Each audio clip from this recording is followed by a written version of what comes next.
Radio Católica. Radio Católica. Unidos por Cristo y María. Unidos por Cristo y María.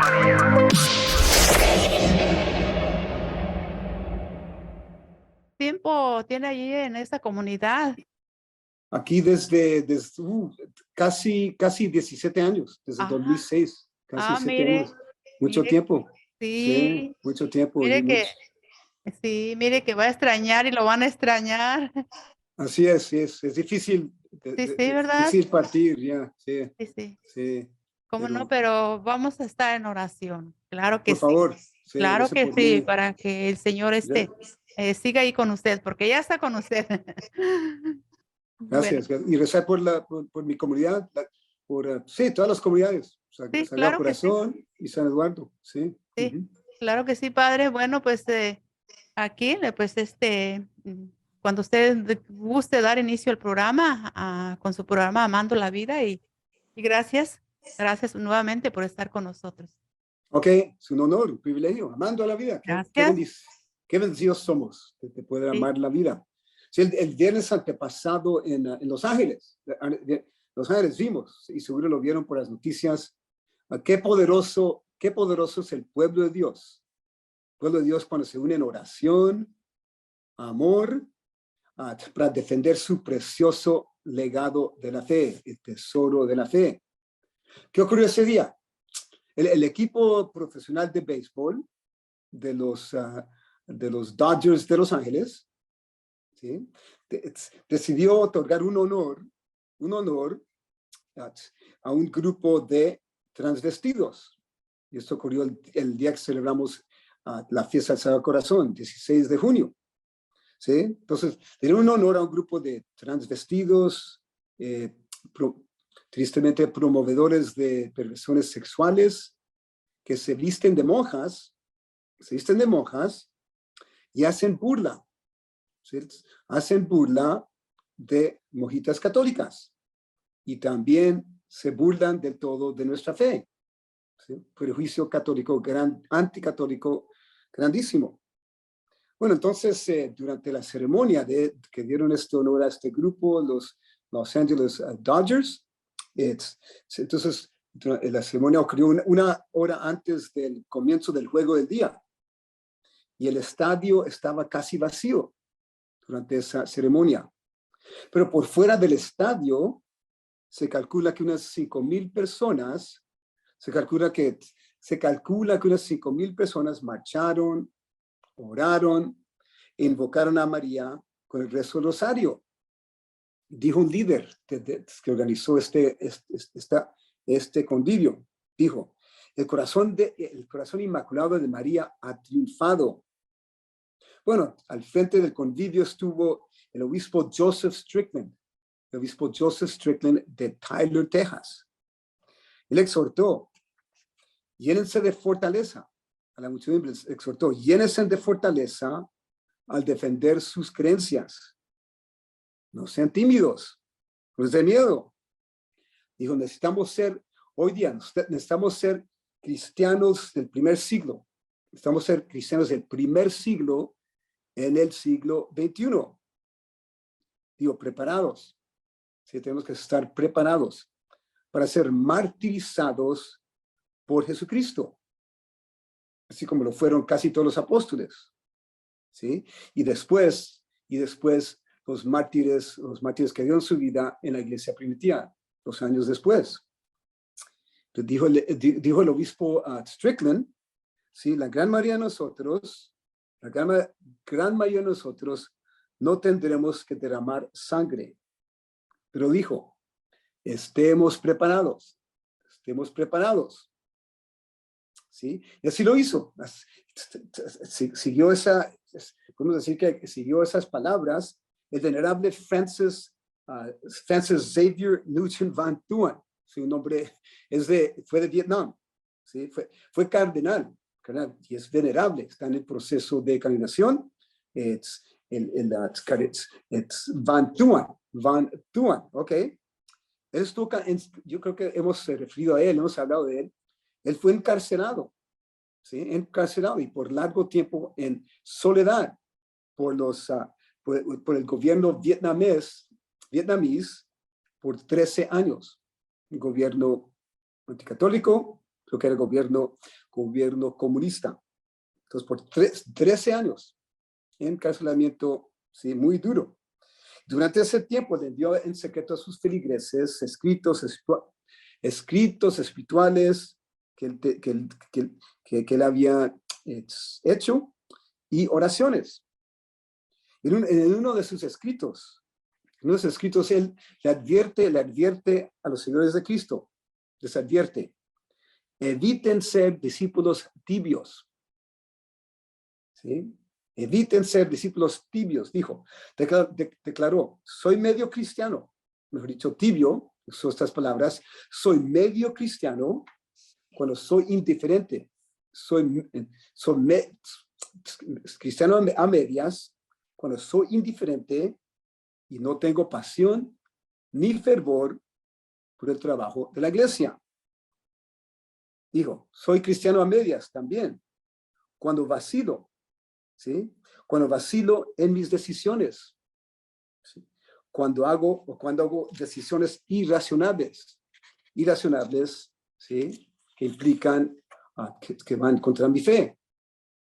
Dijo, soy cristiano cobarde cuando estoy feliz, soy cristiano cobarde cuando estoy feliz si las cosas son fáciles y cómodas, pero soy cobarde, pero cuando titubeo por ser llamado a comprometerme por miedo de complicaciones o fracaso. Entonces digo, soy cobarde. Cuando las cosas van bien, entonces todo muy bueno, pero cuando parece que hay riesgo, complicaciones o fracaso por mi compromiso, ¿sí? Que titubeo. Y digo, soy cristiano a medias también. Cuando no me atrevo a decir la verdad, proclamar la verdad, y me dejo dominar por el pecado. Pero dijo este gran cardenal, este héroe de la fe, ¿sí? Dijo, soy un cristiano auténtico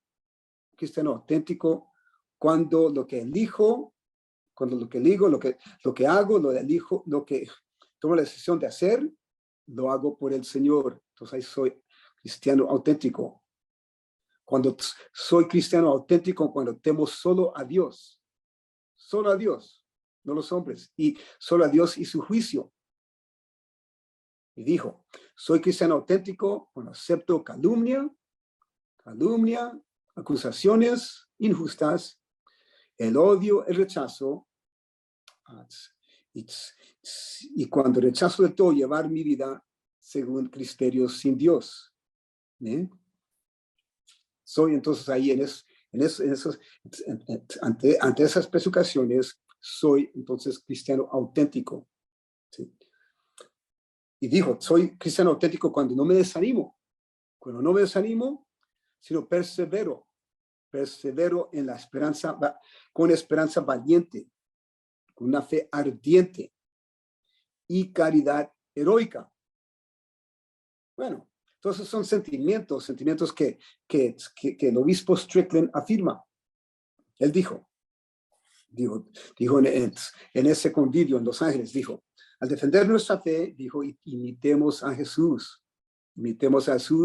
clavado, colgado en esa cruz.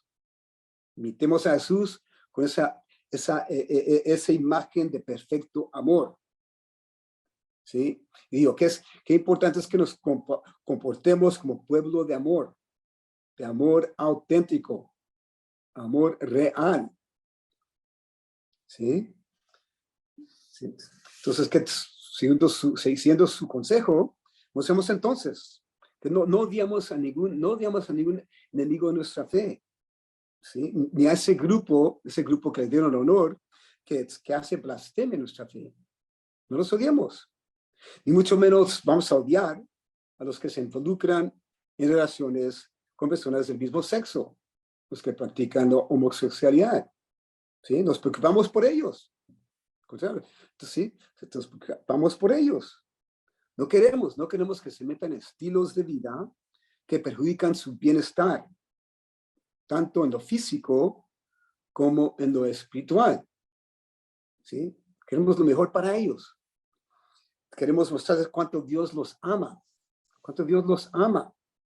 Que es el mejor anhelo de Dios, como para toda alma, es que la persona no se hunda en el pecado. Que la persona no se autodestruya con el pecado. Examinemos un gran ejemplo de la castidad. Un gran ejemplo de otros héroes. ¿Sí? Por parte del Santo Carlos Lowanga y compañeros.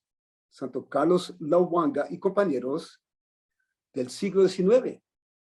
Su memorial lo celebramos el 3 de junio. Sí, no es coincidencia. El 3 de junio, durante este llamado Pride Month, mes de orgullo, donde se promueve y se celebra la homosexualidad. ¿No? Bueno, Carlos Lowanga, ¿sí? Él vivió su vida en Uganda, siglo XIX. Entonces se convirtió, ¿sí? Carlos Lowanga se convirtió al catolicismo y entonces comenzó a servir como catequista. Y él ocupaba una posición de importancia al servicio bajo el rey de Uganda, el rey tribal, el rey que tenía en Uganda. Se llamaba Mawanga, ¿no? Tenía una posición muy importante en la corte del rey.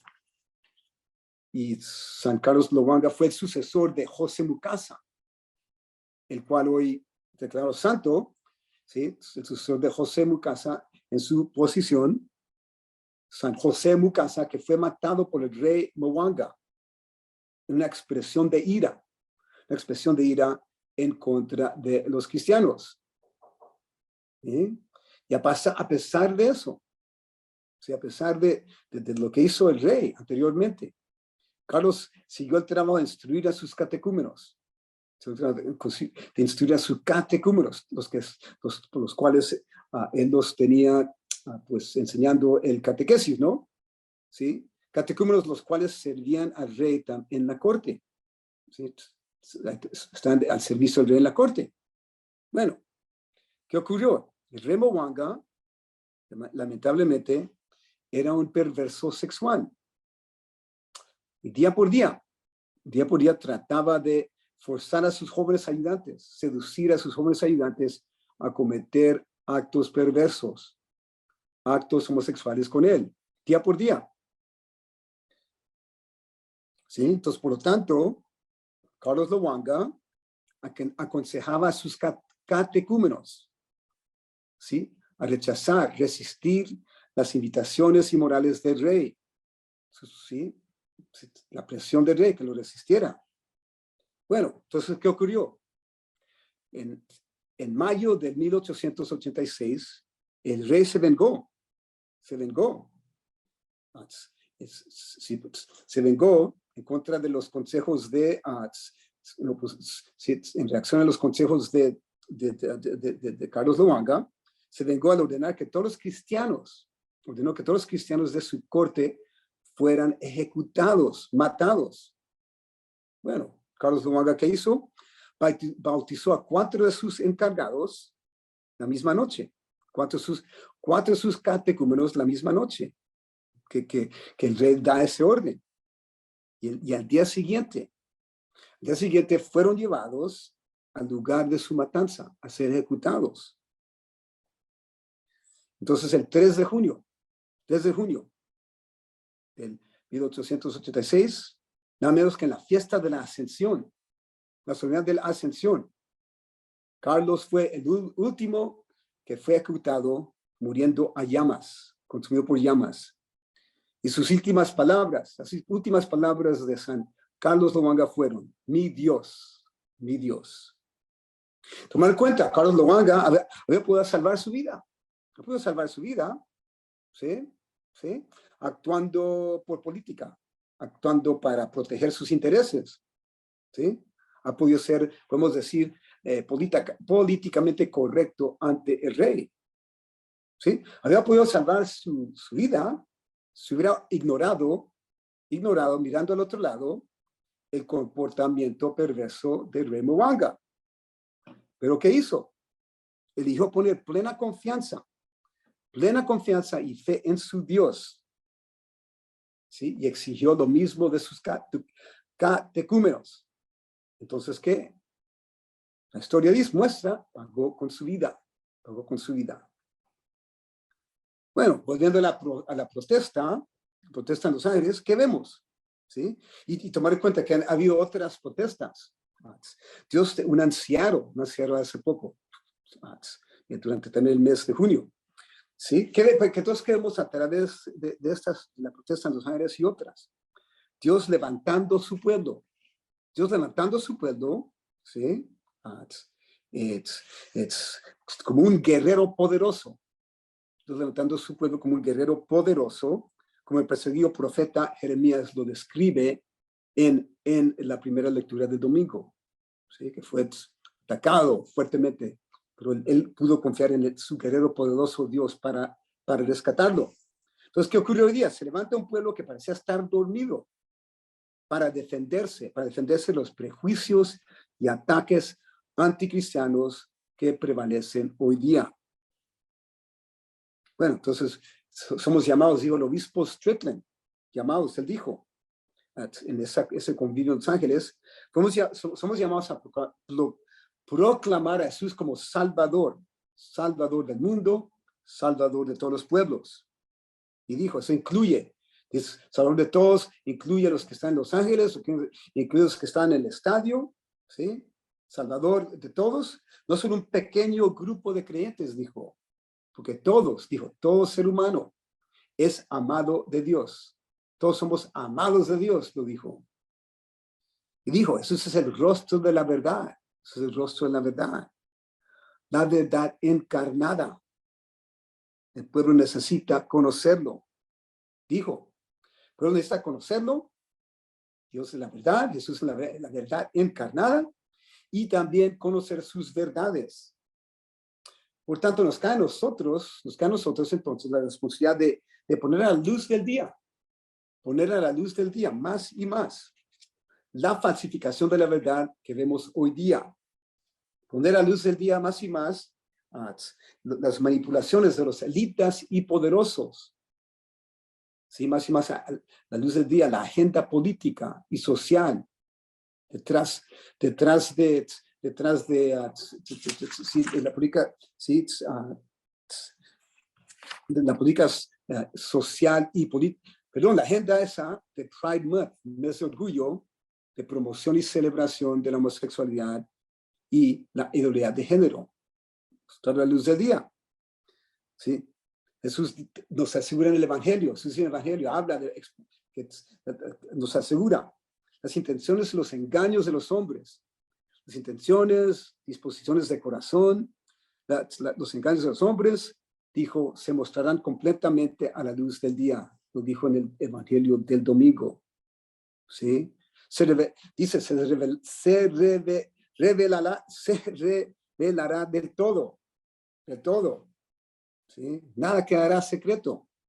Entonces, ¿qué quiere decir? Implica que el daño, el caos, la confusión, el engaño que generan esas ideologías, que distorsionan el auténtico amor y al ser humano,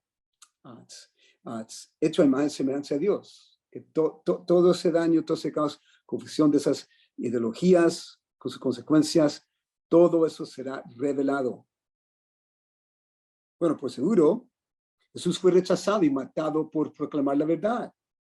¿Sí? Quiere decir, seguimos a Jesús, ¿sí? Entonces, ¿qué quiere decir? Lo que hicieron a Jesús, lo pueden hacer con nosotros.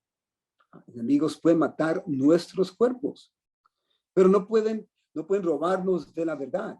Eso sí no pueden robarnos de la verdad. Y tampoco pueden, enemigos de nuestra fe, no pueden destruir nuestras almas, no pueden destruir nuestra libertad de espíritu. ¿Sí? No pueden tocar nuestras conciencias. ¿Sí? Porque el que vive y proclama la verdad de Cristo, será protegido por Dios Todopoderoso, como Jesús lo promete en el Evangelio del domingo. Bueno, ¿dónde encontraremos entonces las fuerzas para sostenernos en esta batalla? ¿Dónde?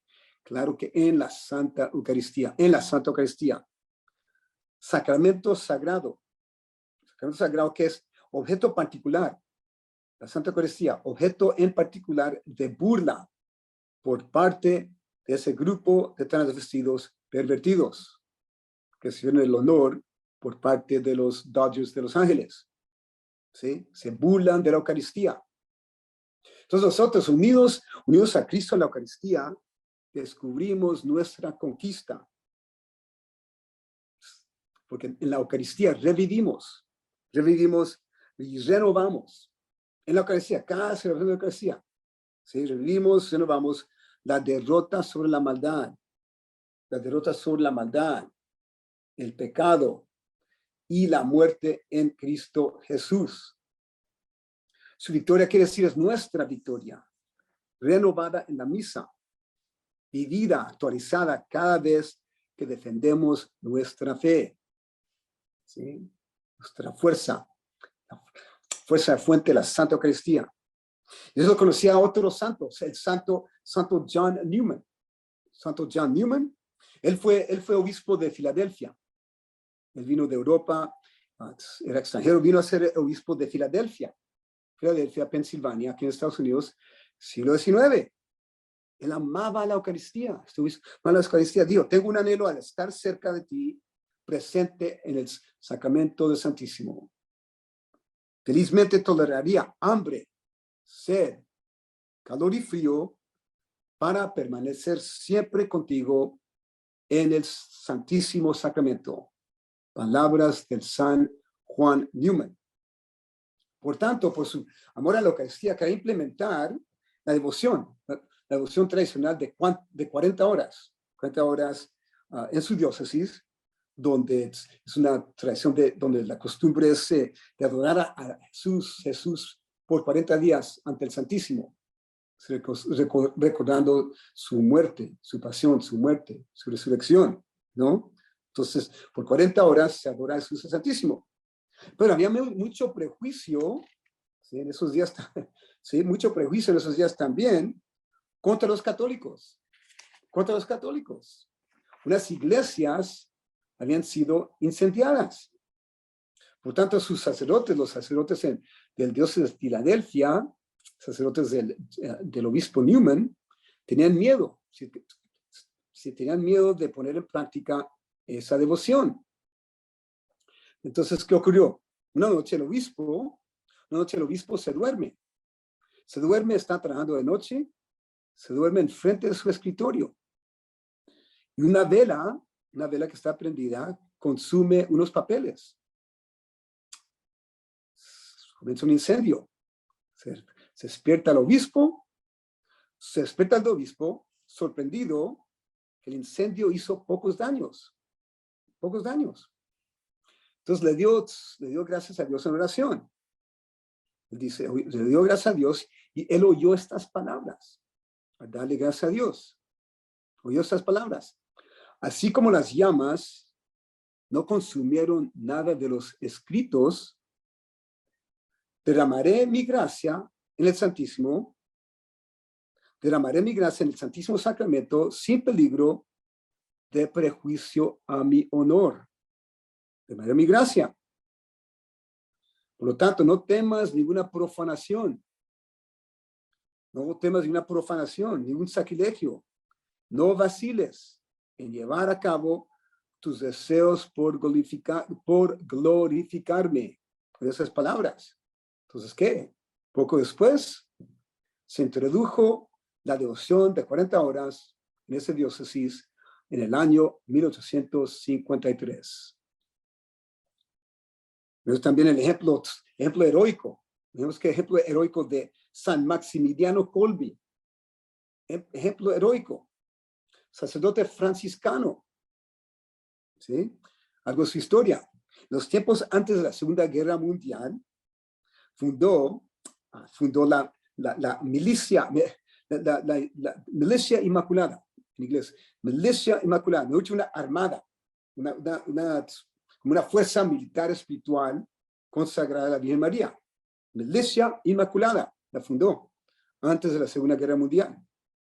Bueno, entonces él construyó monasterios franciscanos, él era franciscano, donde al mismo tiempo en estos monasterios publicaban literatura, una cantidad de literatura al servicio de la evangelización, ¿sí? Con el fin de evangelizar a la gente y también con el fin de promover vocaciones.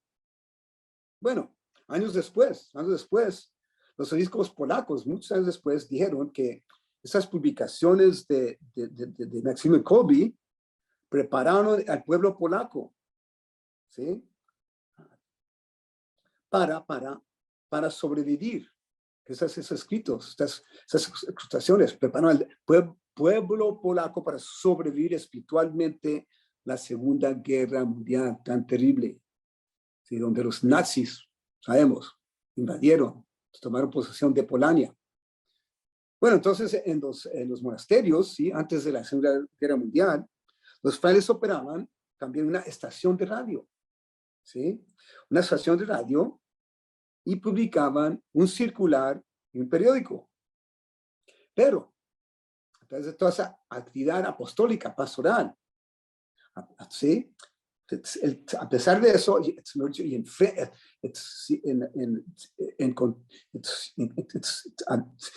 decía el futuro santo, ¿sí? Que la actividad no era lo primordial. Dijo, el futuro santo que miraba la adoración ante el Santísimo como la actividad más importante de todo, más importante que toda la actividad enérgica apostólica. Entonces, ¿el qué hacía? Al levantar monasterios, construía una capilla antes del edificio, una capilla antes de construir el edificio de vivienda para los frailes. Y él decía, ¿sí? San Maximiliano Kolbe, la adoración eucarística es el poder más grande del universo, con la capacidad de transformarnos a nosotros mismos y cambiar la faz de la tierra. Bueno, sus palabras se actualizaron cuando fue tomado preso por los nazis de Alemania, y encarcelado en un campo de concentración. Ahí se convirtió en una imagen de la Eucaristía, una imagen de Cristo dando su vida, ofreciendo su vida como mártir, ¿sí? Como un icono de la Eucaristía, ¿sí? Entonces fue inspiración, fuente de fortaleza y gozo para sus prisioneros compañeros, a pesar de las privaciones, torturas, del extremo sufrimiento que padecieron, ¿sí? Él los animó, los trató de llenar de gozo. Y allí, ¿qué ocurrió? ¿Sí? Donde el lugar lo tenían a ellos y compañeros, los nazis privaron a los prisioneros de alimento por cierto castigo. Uno por uno se fueron muriendo de hambre, uno por uno, poquito a poco, ¿sí? Lo peor de lo peor. Y San Maximilian Kolbe fue el último en morir. Entonces, dicen de él, hizo de ese lugar horroroso, de ese campo de concentración, hizo de ese lugar horroroso y malvado un santuario, como un templo, donde ofreció su vida como sacrificio en imitación de Jesús, muriendo por una inyección letal que le administraron los nazis para acabar con el último de los prisioneros. Bueno, volvemos a la protesta en Los Ángeles. Allá se vio un niño, había un niño de 7 o 8 años, con su padre, ahí junto con su padre. Sí, vestidos, tenían sombreros, la cabeza, y llevaban, ¿qué? Una pancarta de Cristo Rey. Una pancarta de Cristo Rey. ¿Qué están haciendo? Están recordando los cristeros mártires que dieron su vida por Cristo Rey, muriendo con las palabras en sus labios: ¡Viva Cristo Rey! ¡Viva nuestra Guadalupe! ¿Sí? Al oponer un gobierno ateo que quería aniquilar su fe católica, gobierno que quería borrar a Dios de sus corazones y de sus mentes, ¿no? Entonces, inspirados hoy día por esos mártires del comienzo del siglo XX, inspirados por esos mártires, ¿sí? Ustedes, mis queridos hermanos, ustedes que son mexicanos, ¿sí? Especialmente, mis queridos hermanos, Ustedes son llamados a guardar y transmitir ese legado heroico y magnífico a sus hijos de sus antepasados de México. ¿Sí? Son llamados a no perder ese legado. ¿Sí? Les exhorto que cumplan esa sagrada misión. Lo pueden hacer, lo tienen que hacer. Tomar en cuenta, hoy día la fe está desvaneciendo, aún en comunidades hispanas. Se está evaporando. Entonces, qué importante, tiene que preservar ese tesoro inmenso de la fe que ha venido de muchas generaciones para atrás y que lo preservaron de manera heroica los cristeros. ¿Sí? Confío que en sus corazones, ustedes, ¿sí? Mexicanos, consagrados a Nuestra Señora Guadalupe, que sus corazones todavía fluye lo que menos y menos se ve en nuestro día.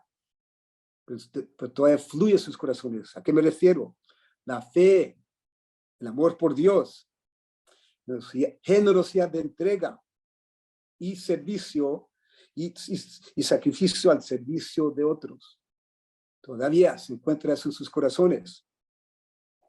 Bueno, el venerable obispo Fulton Sheen él lo dijo hace unos años, ¿sí? Él está en proceso de canonización, ¿sí? Él dijo, los laicos salvarán a la iglesia. Los laicos salvarán a la iglesia. ¿Sí? Los laicos pueden formar una armada potente para salvar la iglesia espiritual. ¿Ok? Y la victoria en Los Ángeles nos muestra. Con nuestro valiente testimonio de fe, guardamos una potencia de cambiar corazones, una potencia inmensa de cambiar corazones. Cuando proclamamos las verdades de Cristo sin reducirlas, sin disminuirlas, sin hacerlas fáciles de ninguna manera. La potencia de cambiar corazones. Y somos capaces de hacerlo, ¿sí? Cuando nos unimos en oración y amor. En humildad, en humilde imitación de la Virgen María. Confiados en la promesa que al fin y al cabo su corazón inmaculado triunfará en la proclamación de la verdad. Dios bendiga. Siga preservando la fe.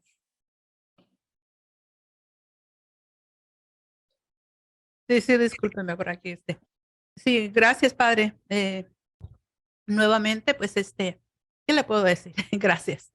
Gracias por Mucho estar gusto. con nosotros. Sí, ahí tenemos, pues, entonces, su programa. También lo pueden ver en el perfil de Unidos por Cristo y María y por allí para que, si alguien quiere nuevamente, pues, ver esta reflexión que usted nos dejó este día. Pues yo por mi parte después la vuelvo a escuchar, porque estando Ok. aquí a veces nos distrae unas llamadas o una cosa, No, otra, entiende, ¿verdad? Sí, entiende. y para escucharlo también bien. Y bueno, entonces, recuérdeme, me dice que cuando es en julio, cuando usted se hace su cambio. Sí. Estaré en Torlac el primero de este sábado. Entonces, es que tengo que moverme, no, pienso que la semana entrante entonces no daré el mensaje, porque tengo que, Está ocupado.